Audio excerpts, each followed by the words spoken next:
Good morning, student. In the last video, we have completed the poem Coromandel Fissures. And now we are going to start. We are going to start 3.2 The Fall of Troy. Very interesting story, like Ramayana and Mahabharata. I am going to tell you one thing, the most important thing for you about reduced syllabus of standard 9th subject English. I am going to tell you. Please note down how much syllabus is reduced. Unit 1 1.5, page number 23. The necklace, both part of the lesson is removed from the syllabus because of COVID-19, only for the educational year 2021. Remember this thing. फक्त हा syllabus 2020-21 साठी remove केलेला आहे, याची सगळ्यांनी नोंद घ्या.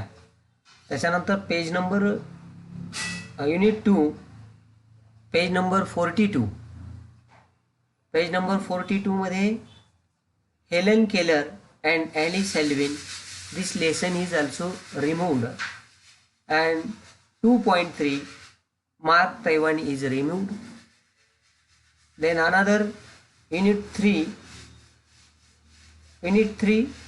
3.3 To a Butterfly, this poem is also removed from syllabus, page number textbook page number 80.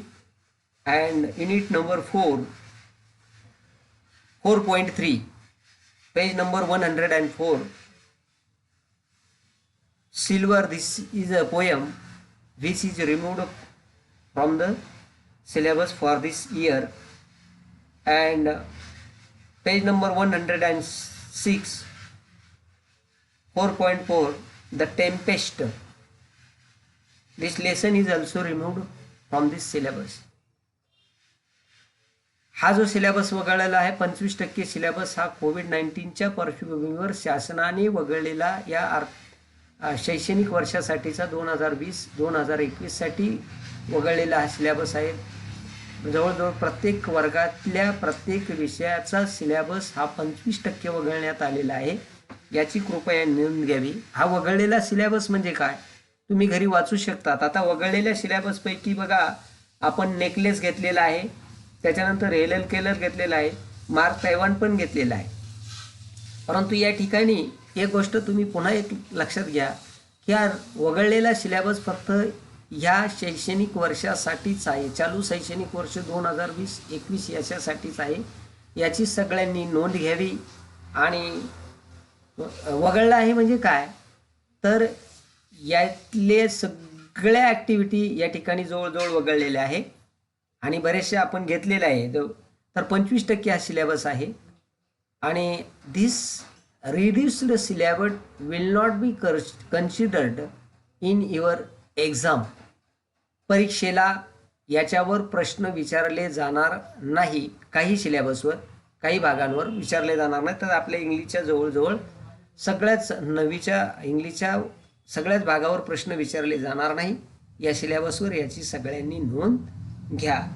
आता बघा विद्यार्थी मित्रांनो, I am going to start a new lesson. We are going to start a new lesson 3.2 the fall of Troy. Try to understand the word fall of Troy. Fall means या ठिकाणी to defeat, पराभव होणे.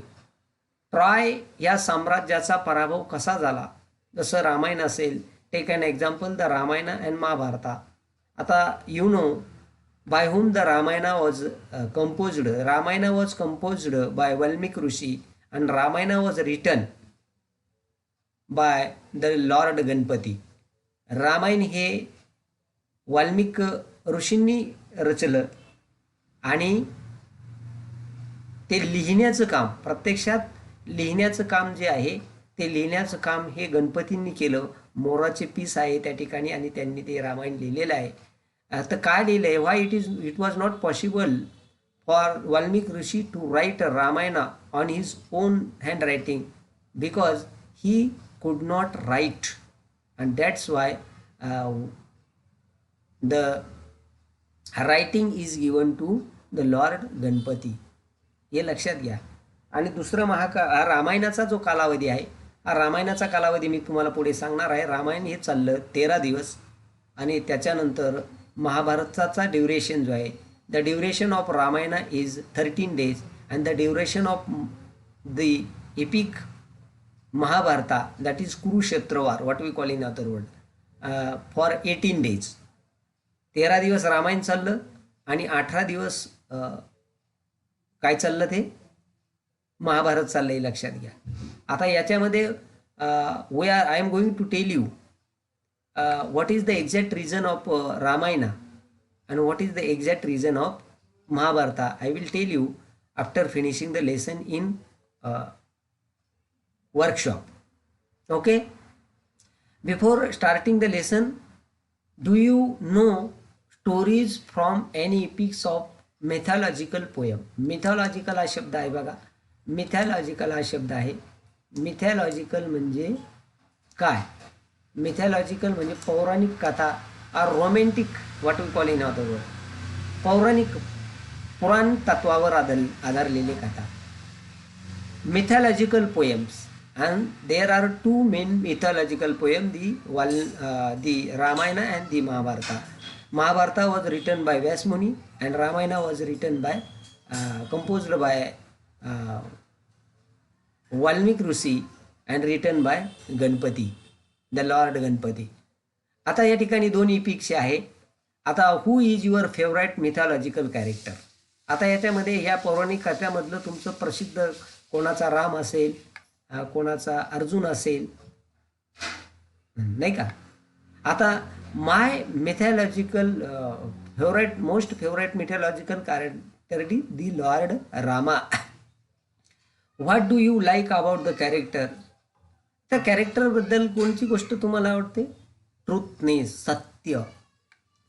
What is who is your favourite warrior. Warrior म्हणजे काय? One who fight the war is called warrior. Warrior शब्द आहे, warrior that is fighter, योद्धा.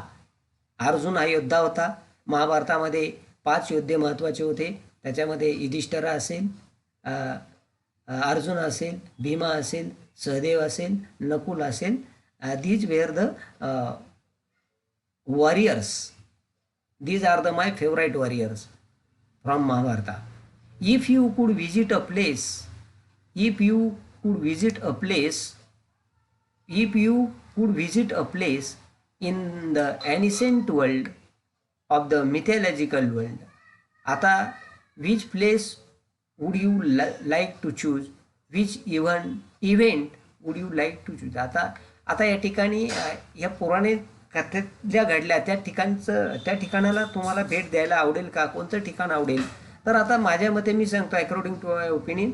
आता जळगाव जिल्ह्यामध्ये, महाराष्ट्रातील जळगाव जिल्ह्यामध्ये पांडवांचा वाडा एरंडोलला आहे आणि त्या एरंडोल हा तालुका आहे सध्या जळगाव जिल्ह्यातला आणि त्या एरंडोलला पांडवांचा वाडा आहे. I would like to visit such place in my life. आता building a story, how to write a story with the help of given points or given question. Story must be written in past tense. How to begin a story? Points are given there. Once upon a time there was a town, there was a village who lived. राजा असेल, राजाची कथा असेल, कशाची कथा असेल, तर या ठिकाणी अशा प्रकारे ती कथा लिहायची आहे. स्टोरी रायटिंगमध्ये आपण ते पाहणार आहोत. This game may be played again by changing the group. आणि विद्यार्थ्यांना त्या ठिकाणी बसवायचं आहे but now it is not possible for us. आता बघा, द फॉल ऑफ ट्रॉय म्हणजे how did the location of Troy help it to grow into a very rich, prosperous city. एखादं शहर, ट्रॉय शहर हे कसं भरभराटीला कसं आलं होतं, त्याचं लोकेशन काय होतं ते आपण पाहणार आहोत. The Aegean is the story of Ilium of or Troy, a rich trading city.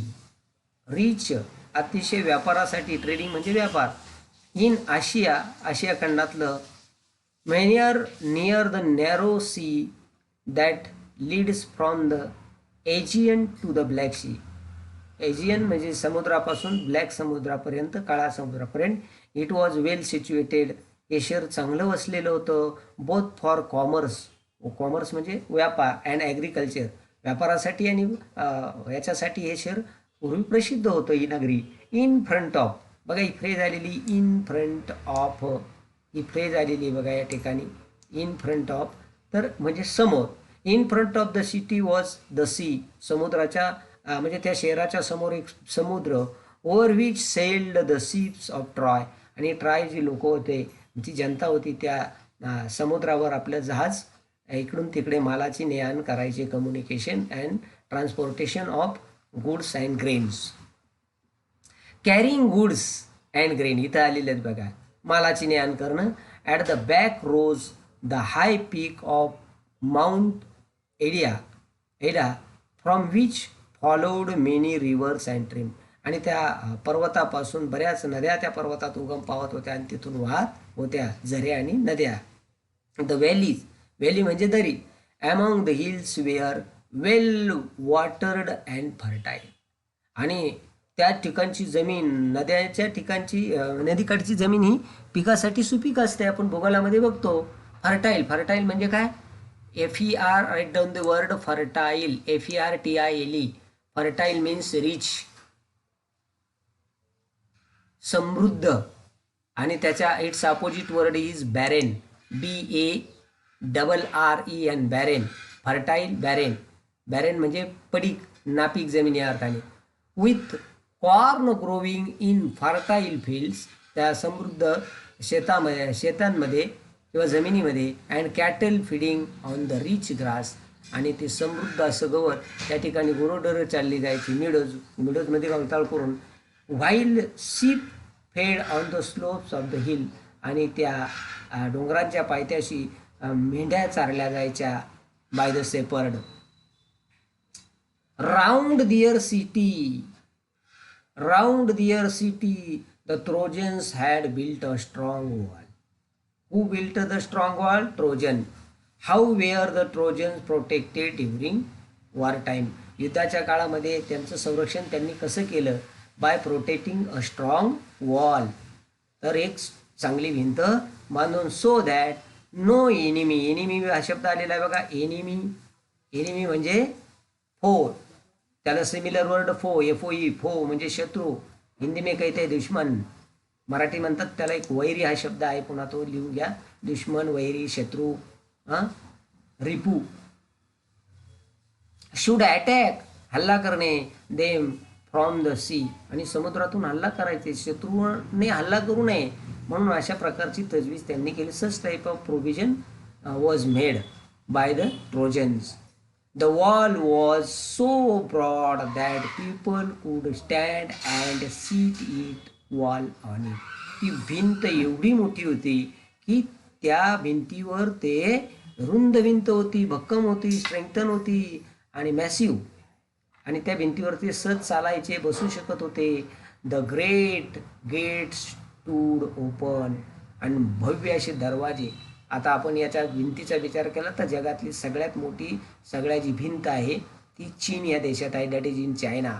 And people could go to the sea shore, समुद्र किनाऱ्यावर जायचे. Outside and come inside as they please, त्यांना वाटेल तेव्हा समुद्रात जायचे, पुन्हा परत यायचे.